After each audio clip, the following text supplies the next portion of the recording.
கூட்டணி என்பது எங்க பொதுச் செயலாளர் சொன்னதுதான் ஒரு நிதர்சனமான ஒண்ணு. அவங்களுக்கு அவங்களுடைய அமித்ஷாவோட உள்துறை அமைச்சர் அவர்கள் அவங்க கருத்தை அவங்க பதிவு பண்ணியிருக்காங்க. எங்க பொதுச் செயலாளரை பொறுத்தளவுக்கு இங்க கழக நிர்வாகிகள்லாம் கலந்து பேசி என்னைய எதிர்காலத்தில் அது கூட்டணிக்கு எனக்கு தருணம் இருக்குன்னு எங்க பொதுச் செயலாளர் சொல்லிட்டாரு. ஏன்னா அதை போய் நீங்க விமர்சனமா எடுத்து அவர் இப்படி பேசிட்டாரு, ஏன் நீங்க இதுல காலதாமதப்படுத்துறீங்க அப்படின்லாம் பேசக்கூடாது. அது எங்க பொதுச் செயலாளர் தான் கேட்கணும்.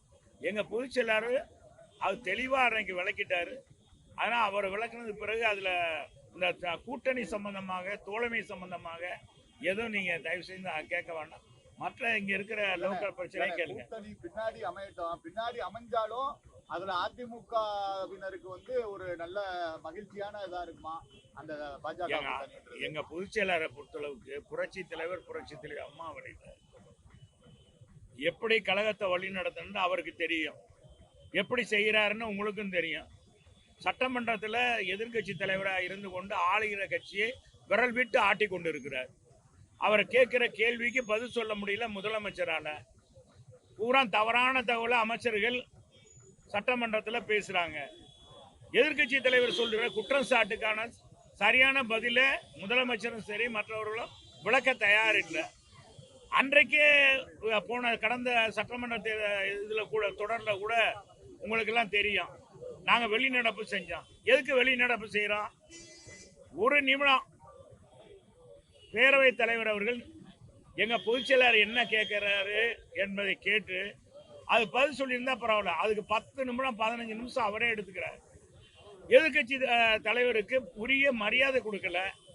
எங்க முதலமைச்சர் அன்னைக்கு இருக்கிற முதலமைச்சர் சபையில இருக்காரு, அவரே முன் வந்து நான் சொல்றேன். ஏன்னா சட்டத்துறை போலீஸ் துறையை அவர் தான் வச்சிருக்காரு, காவல்துறையை வச்சிருக்காரு.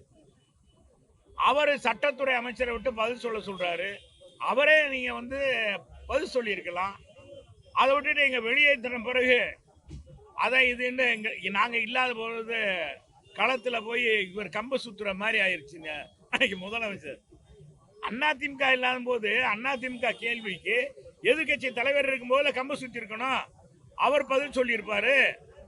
அதை விட்டுட்டு எங்களை வெளியேற்றிட்டு நான் எங்கட புள்ளி வரம்லாம் என் கையில இருக்கு அப்படின்றார். இதே நான் அன்னைக்கு முதலமைச்சராக இருக்கிறவர் எதிர்கட்சி தலைவராக இருக்கும்போது சட்டமன்றத்துடைய மாண்பை அவங்க காப்பாற்றினாங்களா?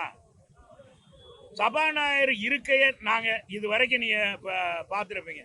சபாநாயகர் இருக்கைய நாங்க ஒரு இல்கை வரைக்கும் தான் அவர் சபாநாயகர் முற்றுகையிடுறோம். அவங்க எங்க சபாநாயகர் சட்டையை கிழித்து அந்த சபாநாயகர் ஆசனத்திலே அமர்ந்தது திமுக. அவங்க இன்னைக்கு ஜனநாயகத்தை பத்தி பேசுறாங்க. யாரு ஜனநாயகத்தை பத்தி பேசுறது, யாரு சபாநாயகத்தை பத்தி பேசுறன்னு ஒரு இங்கிதம் வேணாமா? இங்க இருந்து முதலமைச்சரை அன்னைக்கு எதிர்கட்சி தலைவரை நல்லா அழகா எல்லாரும் அங்க இருக்க அந்த சட்டசபையினுடைய காவலர்கள் பாதுகாப்பா அழைச்சிட்டு போறாங்க. கேட்டு வரைக்கும் போனவர் சட்டையை கிழிச்சிட்டு வெளியே வர்றாரு. பாதுகாப்புலன்னு வந்தாரு. இப்படி நடந்த இன்னைக்கு முதலமைச்சர் அதெல்லாம் எண்ணி பார்க்கணும். நாங்க அப்படி நடக்கிறோமா? தமிழ்நாடு சார்ந்தத சட்ட ஒழுங்கு பிரச்சனை இன்னைக்கு ஒரு காவல்துறையை வெட்டி வீழ்த்தி இருக்காங்க. ஒரு அசம்பாவம் நடந்திருக்கு. அதை பற்றி கேள்வி கேட்கும் போது அதுக்கான நடவடிக்கை எடுத்திருக்கு அப்படின்னு முதலமைச்சர் சொல்லிட்டாரு, முடிஞ்சு போயிருக்குமே. அன்னைக்கு வெளிநடப்பை ஆயிருக்காங்க.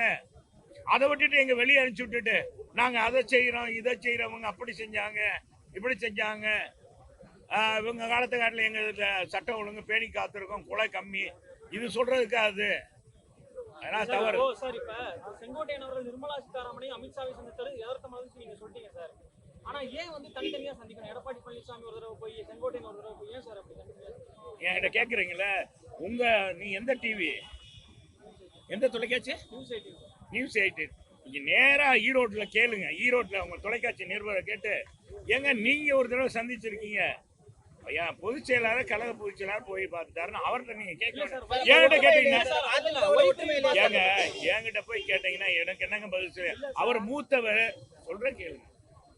இந்த கட்சியில மூத்த நிர்வாகி, மதிக்கக்கூடியவர், மதிக்கப்பட்டவர். இப்பவும் நாங்க பொதுச் செயலாளர் மதிச்சுக்கிட்டு இருக்காரு. மந்திரி சபையில கூட அவருக்கு முக்கிய இலாக்கா பள்ளி கல்வித்துறையை கொடுத்து அழகு பார்த்தவர் எங்க எடப்பாடியார் அண்ணன் செங்கோட்டையன். அதனால அவர்கிட்ட அவர் சொல்லியிருக்காரு, அவர் கருத்தை சொல்லியிருக்காரு. அவர்கிட்ட இவர் சொல்லிட்டு போனாரா சொல்லிட்டு போலான்னு எனக்கு என்ன தெரியும்? அவர்கிட்ட தானே நீங்க கேட்கணும். நீங்க அதெல்லாம் இதை சொல்ற கேளுங்க. இதெல்லாம் கட்டுப்படல அவர் போய் கூட்டணி பத்தி பேசினாரு வச்சாருன்னு வந்துச்சா? ஏதாச்சும் நீங்களா கற்பனையில போகாதீங்க, கற்பனை கலந்ததுக்கு போகாதீங்க தம்பி. அரசியல் விமர்சகர்கள் என்ன சொல்றாங்கன்னா, ஒட்டுமொத்த அதிமுகவையும் கொண்டு வர்றதுக்காக செங்கோட்டையனை பாஜக பயன்படுத்துறாங்க அப்படின்னு சொல்றாங்க. எங்க அரசியல் விமர்சகர்கள் 1000 சொல்லுவாங்க தம்பி. அதெல்லாம் நடக்குமா? இன்னும் தேர்தல 1 வருஷம் இருக்கு. எங்க கட்சியை பத்தியே இப்படியே பேசிக்கிட்டு இருக்கேன். எங்க கட்சியை வச்சே ஓட்டுறீங்களே இந்த ஊடகங்கள். ஏன் மற்ற எத்தனை நான் என்ன சொல்றேன், தமிழகத்துல எத்தனை கட்சி இருக்கு? நாங்க பிரியலாம்னுங்க, கட்சி எல்லாம் ஒற்றுமையா இருக்கோம். இங்க பாருங்க, அதிமுக மதுரையில இருக்கிற நிர்வாகி எல்லாரும் இங்கதான் இருக்காங்க. எல்லாம் ஒட்டுமொத்தமா இங்கதான் இருக்கான். 1-2 பேர் போறது எப்பவும் வழக்கமானது ஒண்ணுங்க. ஒரு தலைவர் போறான்னா அவர் பின்னால 4 பேர் இருப்பாங்க, போயிருப்பாங்க. சொல்லுங்க மாதிரி ஓட்டர்னு ஒரு கருத்து கணிப்பு, அதுல ஸ்டாலினுக்கு வந்து 30% தான் இருக்கு. அது இல்ல, நான் என்ன சொல்றேன், இப்ப என்ன சொல்லுவாங்க கருத்து கணிப்பு, அது இல்ல ரொம்ப கம்மியா இருக்குன்றாங்க. இல்ல அத காட்டில எங்க தலைவர் கம்மியா போட்டிருக்காங்க. நான் இதுதான் ஊடுசால்ன்றது. எப்படி கருத்து கணிப்பு சொல்ல வர்றாங்க பாருங்க. முதல்ல அதிகமா போட்டுற கூடாதான், அப்படி போட்டா நம்ப மாட்டாங்க. இப்படி போட்டா ஓரளவுக்கு நம்புவாங்க. இப்படி போட்டுங்களேன் அப்படின்னு எல்லாம் இதெல்லாம் கருத்து கணிப்பெல்லாம் தூளாயிருங்க. மக்கள் தாங்க எஜமானர். இன்னும் தேர்தல் இருக்கு. கள நிலவரத்தை பாருங்க, மக்களுடைய மனநிலையை பாருங்க. அதுக்கான பணியை இப்ப வெயில் காலம் ஆயிடுச்சு. இதுக்கு என்ன அந்த அரசாங்கம் செஞ்சிருக்கு என்பதை அவங்க வெளிச்சமா அவங்க சட்டமன்றத்தில் இதுவரைக்கும் முதலமைச்சரோ மற்ற அமைச்சர்களோ இந்த கோடை காலத்துல மக்களை பாதுகாக்க என்னென்ன நடவடிக்கை எடுத்திருக்கோம் அப்படின்னு எதுவுமே சொல்லல. இங்க கட்சி சார்பா இங்க பாருங்க, மக்களுக்கு இந்த வெயில் தாகத்தை போக்குறதுக்காக எங்களுடைய நிர்வாகிகள் இந்த தண்ணீர் பந்தலை திறந்திருக்கோம். திமுக எங்கேயாச்சும் திறந்திருக்காங்க?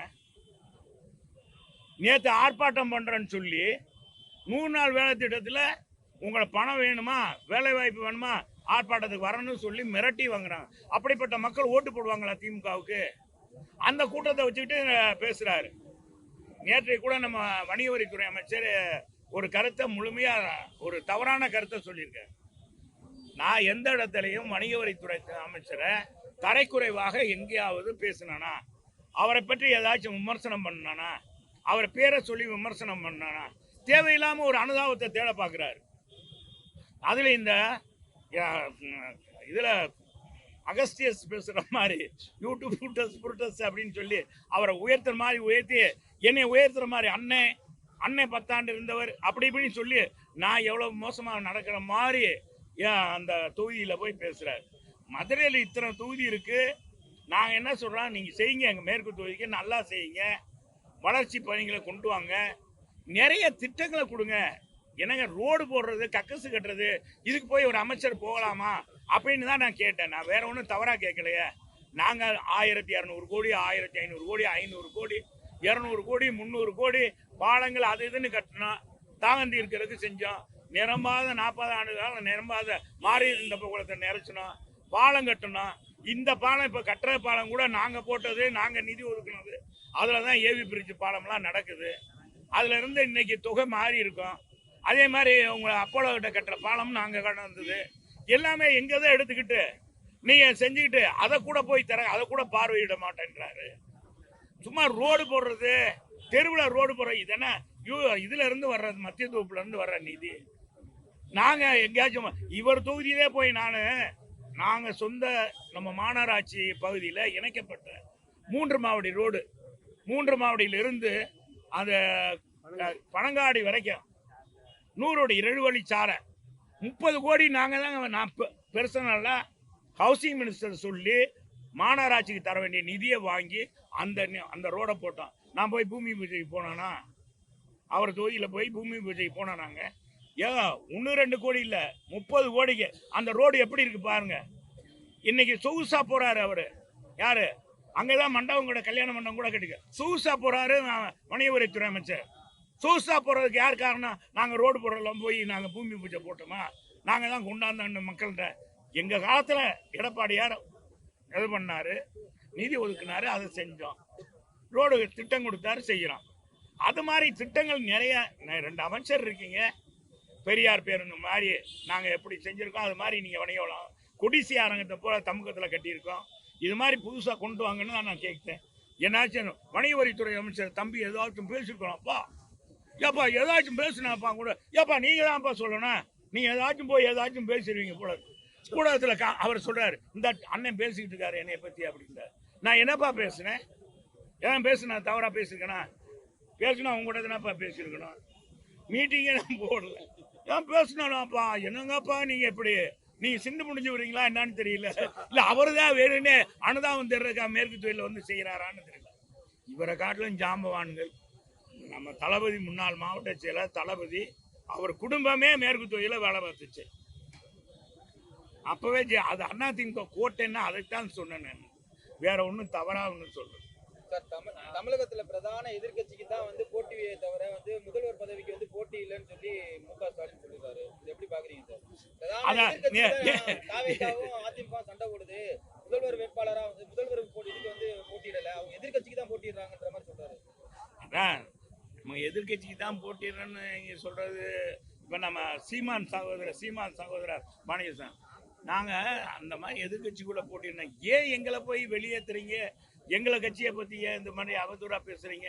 நீங்கள் வாட்டுக்கு ராஜா மாதிரி இருக்கலாமே, நீங்கள் தானே ராஜாவாக போகிறீங்க, உங்கள் மன்னர் ஆட்சி தான் நடக்குது இல்லை, ஏன் நீங்கள் இவ்வளோ பயப்படுறீங்க? ஏன் உங்கள் கூட்டணியை போய் தாக்காட்டுறீங்க? அங்கே கட்சிக்குள்ளே அவங்க கட்சி நடத்துகிறாங்களா நடத்தலையான்னு திருமாவளவன் மனம் புழுங்கி போயிருக்காரு. ஒவ்வொரு கட்சியும், மார்க்சிஸ்ட் கம்யூனிஸ்ட் கட்சி என்ன பேசாமல் இருக்கா? எல்லாரும் பேசுகிறாங்க, என்ன பண்ணுறது? அவங்க போய் இறுக்கி பிடிக்கிறாங்களே, அதுதான் கேட்குறோம், வேற ஒன்று. அவரை எதுக்கு போய் எங்களை பார்த்து அவர் பயப்படுறாரு? நான் எழுதி வச்சுக்கோங்க, 2026 மாண்புமிகு முதலமைச்சராக மக்களில் ஒருவர், மக்களுக்கானவர், ஏழை பங்காளன், விவசாயிகளின் தோழன் எடப்பாடியார் தான் முதலமைச்சர். அதுல மாற்று கருத்தே எதுவும் இல்லை. 1000 கருத்து கணிப்பு வரலாம், இவர் 1000 விமர்சனம் பண்ணலாம். முதலமைச்சர் எந்த விமர்சனத்துக்கும் எங்க பொதுச் செயலாளர் அப்பாற்பட்டவர், மக்களை ஒருவராக இருக்கிறார். ஒரு காலத்துல டெல்லியில இருந்து வந்து இங்க பார்த்து பேசுனாங்க, இன்னைக்கு வந்து இங்க இருந்து போய் டெல்லியில இருக்கிறவங்கள பார்த்து பேசுறாங்க, நெருக்கடி கொடுத்து வச்சிருக்காங்க அப்படின்னு தாவேக்கா விமர்சிக்கிறாங்க. அதிமுக பத்தி விஜய் கட்சி நிர்வாகிகள் விமர்சிக்கிறாங்க. அவங்களுக்கு ஏதாச்சும் பதில் வேணும்ன்றக்காக சொல்லுவாங்க. அவங்க விமர்சனம்லாம் நாங்க ஒரு பொருட்கா எடுத்துக்கிறது இல்லை. பொதுவாக யாரையும் போய் சந்திக்கிறதுக்கா இங்க இருந்து நேரம் கேட்டு அவர் போகல. தற்செயலாக போனோம்னு எங்கள் பொதுச் செயலாளர் எல்லா விவரமா உங்களோட விளக்கமாக சொல்லிட்டாரு. அப்புறம் அதில் போயிட்டு நீங்கள் அவங்க சொல்கிறாங்க இவங்க சொல்கிறாங்கன்னு அவங்கள்ட்ட தான் போய் கேட்கணும். அதை பற்றியெல்லாம் அதிமுக வந்து பலவீனமாக இருக்கு, அதிமுக கிடையாது அமித்ஷா திமுக அப்படின்னு சொல்லி மாணிக்கந்தார் சொல்லியிருக்காரு. எங்க எம்பி சொல்றது, காங்கிரஸ் எம்பி சொல்றதுக்கெல்லாம் இப்போ அப்புறம் நாங்கள் சொல்றதா? இங்கே தமிழ்நாட்டில் காங்கிரஸே இல்லை, ஸ்டாலின் காங்கிரஸ் தான் இருக்குன்னு சொல்றதா? ஏங்க செல்வ பிறந்தையே அங்கே என்ன மாதிரி பேசுறாரு? காங்கிரஸ் ராகுலை பத்தி ஒரு தடவையாச்சும் சட்டமன்றத்தில் பேசினார்னு சொல்லுங்க. சோனியாஜியை பத்தி பேசினார்னு சொல்லுங்க. அவர் காங்கிரஸ் கட்சியினுடைய மாநில அகில இந்திய காங்கிரஸ் தலைவர் கார்கே பத்தி ஏதாச்சும் பேசினாரா? ஸ்டாலின் புகழ் தான் போயிடுறாரு. அவங்க தான் அப்படி இருக்காங்களே ஒழிய நாங்க அப்படி இல்லை. எங்க கொள்கையில நாங்க சரியா தான் இருக்கோம். எங்களை காட்டிலும் எங்க பொதுச் செயலாளர் சரியாகவே இருக்காரு. அதுல அம்மா தலைவர் இதுல இருந்து நாங்க மாறுபடவே இல்லை. எங்க தலைவர் பொதுச் செயலாளரை பொறுத்தளவுக்கு அதுல கடவுளவு கூட விடு கொடுக்க மாட்டார், அந்த அளவுக்கு இருக்காரு. அவர்கிட்ட தான் கேட்கணும், அவர் தான் சொல்றார்.